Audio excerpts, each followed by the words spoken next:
आज की कहानी एक राजा और उसके चतुर सलाहकार की है। राजा रुद्र सिंह के दरबार में यूं तो बहुत सारे सेवक और दरबारी थे, पर उन्हें एक समझदार और चतुर सलाहकार की जरूरत थी।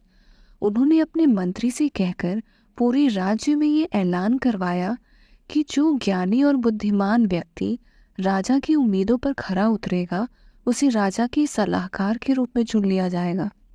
यह खबर सुनते ही पूरे राज्य से सभी पढ़े लिखे और बुद्धिमान लोग राजा के सामने अपने ज्ञान का प्रदर्शन करने आ गए। राजा एक एक कर उन सभी लोगों से मिले, पर किसी में भी राजा को कोई खास बात नजर नहीं आई। आखिर में सिर्फ एक ही व्यक्ति बचा था। राजा ने उस व्यक्ति से उसका नाम पूछा। उस व्यक्ति ने अपना नाम रमन बताया। राजा ने उससे पूछा कि तुम में ऐसी क्या खास बात है कि मैं तुम्हें अपने सलाहकार के रूप में चुन लूं। रमन ने कहा कि मैं किसी भी इंसान का चेहरा देखकर उसके बारे में बता सकता हूँ। राजा को बड़ा आश्चर्य हुआ। राजा को लगा कि रमन सिर्फ इस नौकरी के लिए इतनी बड़ी बात बोल रहा है। राजा ने उससे पूछा कि भला मैं तुम्हारी बातों पर यकीन कैसे कर लूं।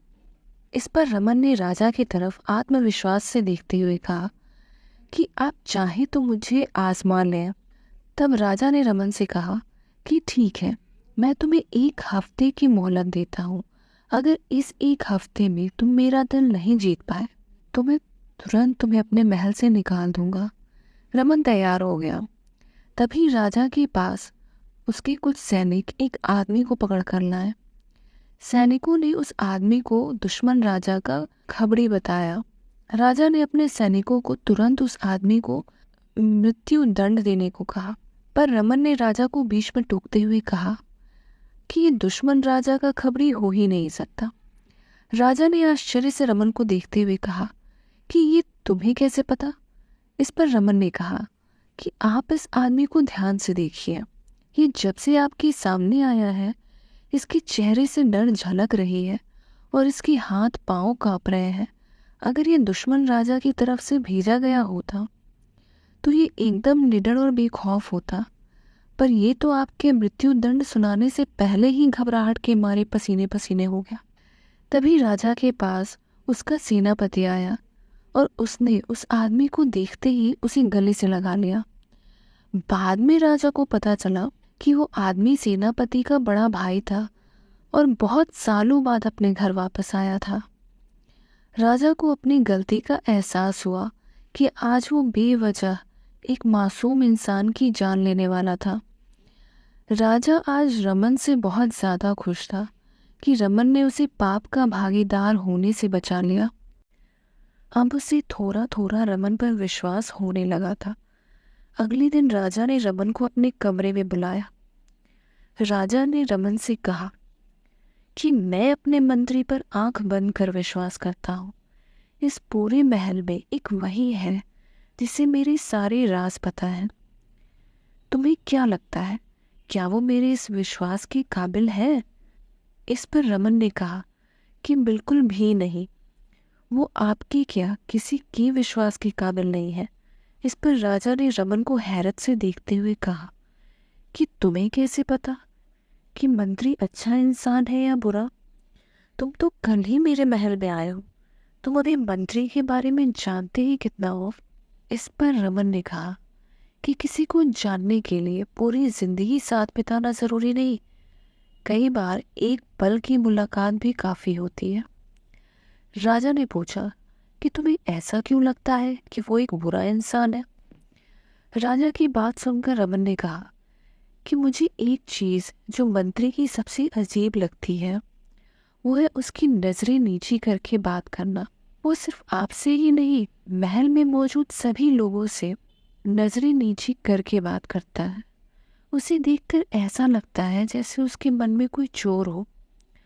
और दूसरी ये कि वो बेवजह सैनिकों और दूसरे दरबारियों पर अपना रौब दिखाता रहता है।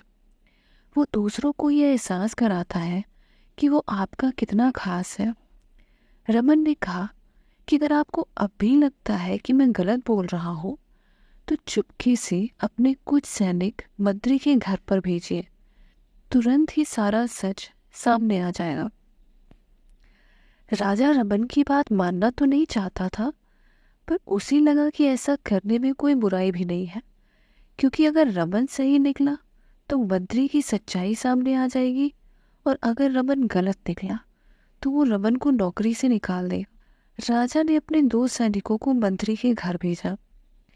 सैनिकों ने जब मंत्री के घर की तलाशी ली तो उसके घर से ढेर सारे जेवर और सोने चांदी के सिक्के बरामद किए। जब राजा को सारा सच पता चला तो उसके होश उड़ गया। राजा को एहसास हुआ कि रमन की राय मंत्री के बारे में एकदम सही थी। मंत्री राज्य के काम संभालने के बहाने राजकोष से जेवर और सोने चांदी के सिक्के चुराकर अपने घर में जमा कर रहा था। राजा ने तुरंत सैनिकों से कहकर मंत्री को जेल में डलवा दिया और रमन को इनाम के तौर पर बहुत सारे उपहार दिए। कुछ दिनों बाद राजा अपने छोटे राजकुमार के साथ बगीचे में खेल रहे थे। तभी रमन वहां आ गया। रमन को राजा से कुछ काम था, पर रमन के कुछ कहने से पहले ही राजा ने रमन से पूछा कि तुम्हें राजकुमार को देखकर क्या लगता है? क्या इसमें मेरी तरह ही एक योग्य राजा बनने के गुण है? राजा की बात सुनकर रमन एकदम शांत हो गया। वो कुछ न बोला। राजा ने रमन से दोबारा पूछा कि तुमने जवाब क्यों नहीं दिया कि राजकुमार में एक कुशल राजा बनने के गुण हैं या नहीं? इस पर रमन ने कहा कि मैं सिर्फ एक शर्त पर आपको ये बताऊंगा कि सच जानने के बाद आप मेरी जान बख्श देंगे। राजा को रमन की बात सुनकर बड़ा आश्चर्य हुआ, पर उन्होंने रमन को वादा किया कि वो रमन को बिल्कुल भी सजा नहीं देंगे। तब रमन ने कहा कि ये बच्चा एक राजकुमार हो ही नहीं सकता। यह सुनकर राजा का चेहरा गुस्से से लाल हो गया।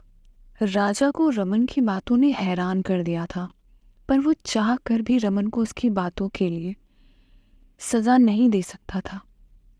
राजा ने अपने गुस्से को काबू में रखते हुए रमन से पूछा कि आखिर तुम होश में तो हो?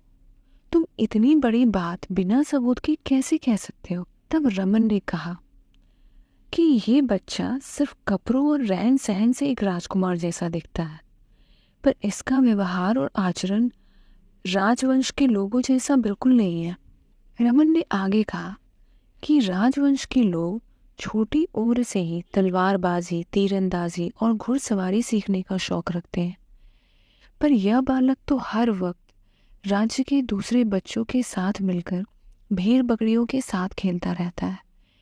इसे ऐशो आराम और सुख सुविधाओं की सारी चीजें मिली हुई हैं, पर ये धूप में, धूल मिट्टी में दिन भर खेलता रहता है। रमन ने राजा से कहा कि अगर अब भी आपको मेरी बातों पर यकीन नहीं है तो आप खुद जाकर रानी से पूछ लें। रमन की बात सुनकर राजा दौड़ता हुआ रानी के महल में गया। उसने गुस्से में रानी से पूछा कि क्या ये राजकुमार हमारा नहीं है? रानी राजा की बात सुनकर दंग रह गई। रानी को समझ नहीं आया कि राजा को ये सच अचानक से कैसे पता चला, पर राजा को गुस्से में देख रानी ने सब सच बता दिया। रानी ने कहा कि 2 बेटियों के जन्म के बाद भी मैंने आपके चेहरे पर कभी खुशी नहीं देखी, क्योंकि आपको हमेशा से एक बेटे की चाहत थी। जब तीसरी बार भी मुझे बेटी हुई तो मैं डर गई थी कि अगर ये बात आपको पता चली तो आप बेटे की चाहत में दूसरा विवाह न कर लें। इसीलिए मैंने महल में काम करने वाली एक दासी से अपना बच्चा बदल दिया। दासी को एक प्यारा सा बेटा हुआ था। मैंने उससे उसका बेटा लेकर उसे अपनी बेटी दे दी, ताकि आपकी बेटे की ख्वाहिश भी पूरी हो जाए और मेरा घर भी बसा रहे। राजा रानी की बात सुनकर हैरान रह गया। जब राजा ने उस दासी के बारे में पता किया तो पता चला कि उसका पति एक चरवाहा था और वो भेड़ बकरियां चढ़ाता था।